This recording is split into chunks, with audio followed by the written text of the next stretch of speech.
que moo teel a wax Ousmane Sonko a été enlevé nuitamment de la salle de réanimation vers un autre lieu sans en avoir informé à ses avocats. ma ni ko ñoom met ka dox jàpp ne ni itam Sonko yóbbu nañ ko jëlee nañ ko si li nga xam ne que moo di salle de réanimation yóbbu ko si benn bërëb te informé wuñu li nga xam ne que moo di ses avocats placés yu leen xam ni donc Cap Manuel la ko daal di yóbbu mais xamuñu woon sax fan la ko daal di yóbbu met ka dox ba tey mooy daal di wax li nga xam ne que moo di sax sorti donc nag mi ngi daal di préciser que ni guddi la ko daal di jëlee li nga xam ne que moo di salle de réanimation daal di koy yóbbu alors loolu aussi Arfan pour plus de neutralité au-delà de ces communiqués au-delà tout mais aujourd'hui pour la transparence parce que xam na ko affaire Ousmane Sonko nekkul une mince affaire est-ce que tamit doon woon gën ñu communiquer à l'avance ces avocats que ni jour nangam Ousmane Sonko sera transféré mais jéggi saa ni itam ñu yóbbu ko Arfan est-ce que loolu tamit li nga xam ne que moo di transparence donte sax su nekkee lu baax leen si jublu est-ce que tamit loolu du susciter li nga xam ne que moo di quelques interrogations si li nga xam ne que moo di askan wi exactement parce que ñoom nee neen jëlee nañ ko yóbbu ko xamuñu woon fa lañ ko yóbbu par la suite leen xam ne Cap Manuel lañ ko yóbbu. Alors man foofu laa d'accord avec le ministère de la justice et le service pénitentiaire foofu laa d'accordul en fait c'est-à-dire que Ousmane Sonko tey dafa am ñu chargé ci ces démarches mooy que ça soit judiciaire il a des avocats une pool d'avocats ci communication bi il y a un chef de protocole tout ça un chef de cabinet voilà chef de protocole laa wax chargé de protocole de Ousmane Sonko donc yow mënoo yëbu nit sans nga yëgal ay ñoñam man foofu laa d'accordul moo tax ma ne la le fait de ñu génnee bataaxal boobu si le service pénitentiaire mën na laver seen ñoom mën nañu se sentir peut-être laver leur honneur mais c'est pas est-ce que mën nañu convaincre sénégalais ci ce document là xam nga sànq maa la ko doon expliquer mais comprendre yow pour yow dama jàpp ni da nga jàpp ni man damay yaakaar ni. waaw sànq li nga doon expliquer moom leer na. voilà moo tax ma ne la. document boobu man foofu laa d'accordul. sànq li nga doon expliquer moom leer na. foofu ñoom war amuñu droit génne quelque soit. si Ousmane Sonko yaa ko wax sànq. voilà donc si li nga xam ne que moo di ñoom Cheikh Thioro Mbacké et tant d'autres que ñoom dañuy jeté wu dans la gueule du loup wala du lion. donc yow kon afin da nga war a bëlee conforté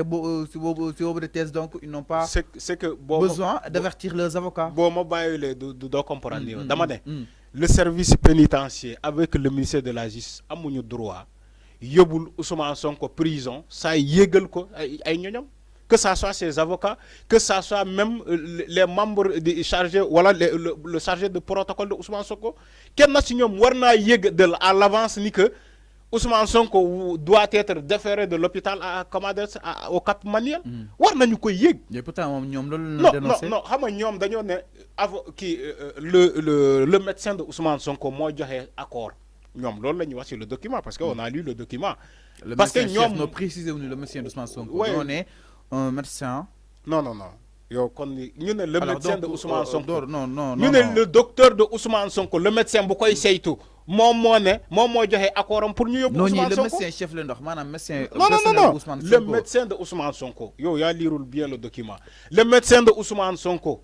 Sëñ Fallou quand même nous on a fait des investigations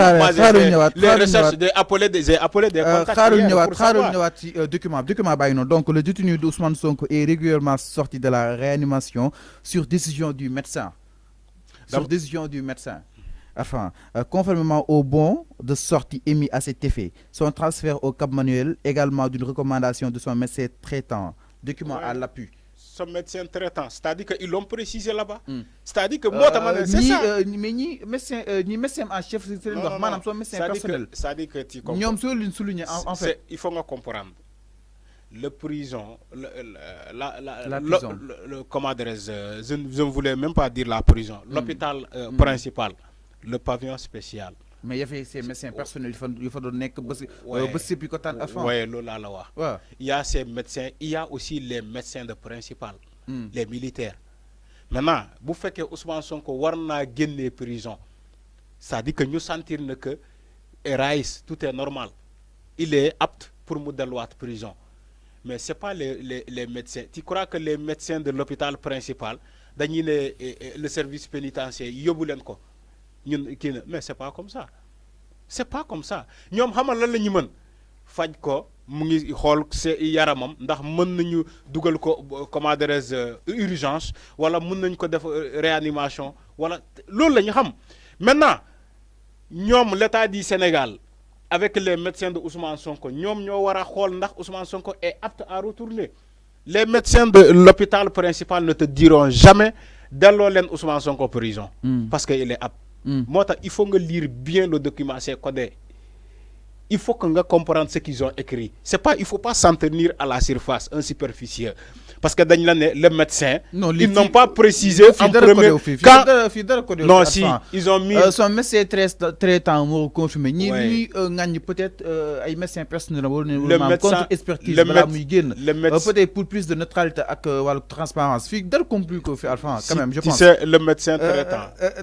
Maintenant, quand je te dis le médecin traitant, tu dis que c'est qui? C'est ça le problème. Il faut... Même le médecin de Ousmane Sonko, c'est le médecin traitant. Le médecin, le propre médecin de Ousmane Sonko, ku koy suivre, ku koy top, kuy setti karangem walum yergu yaramam, mais c'est médecin traitant. C'est le médecin traitant. Il faut une évolution. Si eux ils disent que le médecin traitant de Ousmane Sonko a donné l'accord et que le médecin, le propre médecin de Ousmane Sonko yegul timul dafa wara guenné bataxal préciser un peu si il faut que mu guenné préciser ni que c'est pas moi. Il faut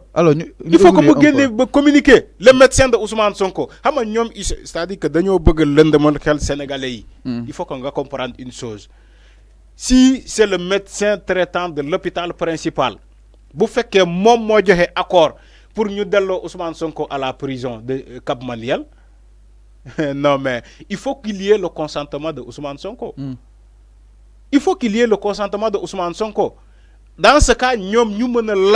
les médecins de l'hôpital principal, nous avons top. Est-ce que qui, selon le mot Sakoni, ni mom nous de la prison, est-ce qu'il est apte à retourner? Dans ce cas, les médecins peuvent donner leur accord. Alors. Maintenant, vous faites que nous, ils ont décidé à si c'est un propre tchobore, de Ousmane Sonko de la prison. Dans ce cas, il va falloir demander beaucoup. Non seulement ces avocats seront là, contrairement à ce que disent ces avocats, après le nuit, il a été donc amené la nuit. Donc, ce qui veut dire que nous, ils n'ont pas respecté le protocole sanitaire. Moi, le protocole sanitaire, il y a tout un arsenal de témoignages de la personne. Même jusqu'à même ces femmes. Jusqu'à ces femmes, le protocole sanitaire, ils ne l'ont pas respecté. Vous faites que nous devons exclure Bernard Patch. Moi, madame, les avocats de Ousmane Sonko, nous après les koyeg, qu'en avertir len. Maintenant, les chargés de communication de Pastef, yegunyu, El Malik le mois. Les femmes de Ousmane Sonko, gouma nini yegna que Ousmane Sonko doit être retourné au Cap Manuel. Bob benen aspect là. On parle aujourd'hui du médecin traitant. Dégg nga Thioro kan nga wax fii ni que nee na médecin Ousmane Sonko nee na moom yëgu ci donc ce qui veut dire que voilà donc le médecin bu ñuy wax ni il va falloir que moo tax ma ne le document là n'est pas c'est-à-dire que waxuñu lépp ci le document là yow tu as lu est-ce que tu as compris quel médecin traitant les médecins yuy topp Ousmane Sonko ñu koy topp ba prison ça c'est des médecins traitants les médecins yu ko doon faj à l'hôpital présent c'est des médecins traitants maintenant il s'agit de quel médecin traitant il fallait préciser le document le médecin traitant de l'hôpital principal nous a donné l'accord voilà c'est précisé ou non mais ils n'ont pas précisé ça dit que d'ici la longueur de la journée tu vas entendre ce que j'ai dit parce que man duma wax mais xam nga yamay fekk si néna la ils n'ont pas précisé dama né le médecin traitant bu ñu doon wax yow bo déggé le médecin traitant Sahel day dem directement ci médecin buy suivre Ousmane Sonko bu koy top mais lolu le médecin traitant Sahel ci mom lay dem heureusement mom il a dafa né mom ba légui desna mom il faut que mu génné document comme les avocats ils l'ont fait mom mu ne len man médecin man may top Ousmane Sonko man may top walum yergu yaram Ousmane Sonko mais man joxewuma ben accord yobu ko Ousmane ça dit que faut que mu sétal deram dans ce cas dañuy xam dans la mesure le médecin traitant dont il s'agit bu fekkee moom génn na setal deram donc suñu xel dafay delluwaat ci hôpital principal donc ah d'accord donc le médecin traitant bu ñuy wax ni ci document bi donc c'est le médecin de l'hôpital principal dans ce cas dañ koy laaj moom les interrogations vont aller directement ci le médecin dit moom moo joxe accordam pour ñu yóbbu Ousmane Sonko la nuit là parce que man un détenu malade qui était à l'hôpital principal bu fekkee wér na soxla woo yóbbu ko guddi pourquoi nga koy yóbbu guddi mais yóbboo ko munoo ko yóbbu guddi da nga koy yóbbu ci bëccëg kam parce que yow yaa jugé ni que ni dafa wér il est apte à retourner en prison donc bu ko yóbbu guddi sachant que même mën ngaa exfiltrer Ousmane Sonko sans que nit xam ni que oto bii di daw nii Ousmane Sonko moo nekk ci biir dafay delluwaat prison voilà Serigne Fallou mën nga yóbbu Ousmane Sonko ci bëccëg kam te sans nit mu yëg ni que Ousmane Sonko oto bii nii di daw bii nii bi ma romb nii sànq fii nii Cap Manuel lay jëm te Ousmane Sonko la ñuy yóbbu duñ ko xam donc pourquoi précipiter pour l'amener la nuit c'est ce qui est louche en fait même bu fekkee ñoom génn nañu le service pénitentiaire avec le ministère de la justice même si ñoom génn nañu bataaxal bi mais c'est talu leen loolu laa la bëggoon expliquer pour nga comprendre c'est talu leen tu sais pourquoi le fait d'avoir amené Ousmane Sonko la nuit et aussi le fait d'avoir le fait d'avoir mooy maanaam ñu jalkati le protocole sanitaire mooy maanaam les avocats de Ousmane Sonko yëguñu ko le chargé de com Ousmane Sonko yëgu ko le médecin de Ousmane Sonko bu koy seetu sax régulièrement nee na yëgu ko donc il s'agit de quel médecin traiteur de Ousmane Sonko bi ngeen di wax ci le document l'affaire est louche en fait donc Ousmane Sonko ñoom mën nañu koy yóbbu en prison delluwaat ko en prison c'est normal parce que c'était un détenu avant d'aller à l'hôpital principal moi je suis d'accord là-dessus mais ginnaaw loolu fokk ñu respecter le protocole sanitaire de Ousmane Sonko mooy maanaam ñu war a aviser leen loolu c'est comme ça quand ça se fait en justice c'est comme ça loi loolu la wax li ma lay wax ni demal bu la neexee wool léegi un juriste wala un médecin mu wax la même chose le protocole sanitaire de Ousmane Sonko on devait respecter ça c'est le minimum mooy maanaam on refuse pas que Ousmane Sonko est apte à retourner en prison mais da ngay yëgal d'abord ñi nga war a yëgal même si c'est l'État du Sénégal mais l'État du Sénégal doit aviser d'abord ces membres-là les avocats de Ousmane Sonko woo leen ne leen wala bind leen parce que ils savent comment les rejoindre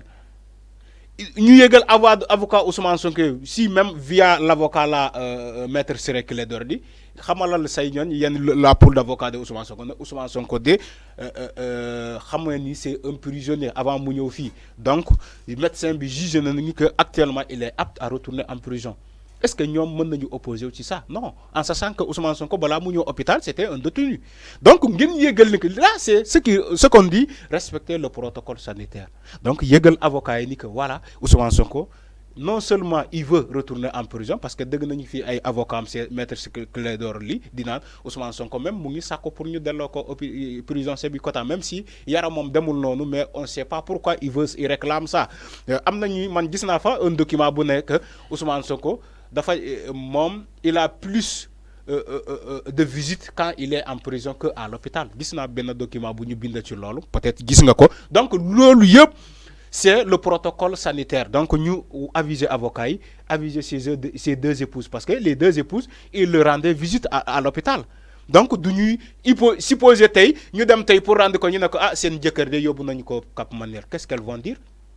yéen ngeen yóbbu suñu jëkkër te ñun yëguñu ko te chaque jour ñun ñu ñëw fii di ko visiter di ko jox ay soins di ko toogal mu lekk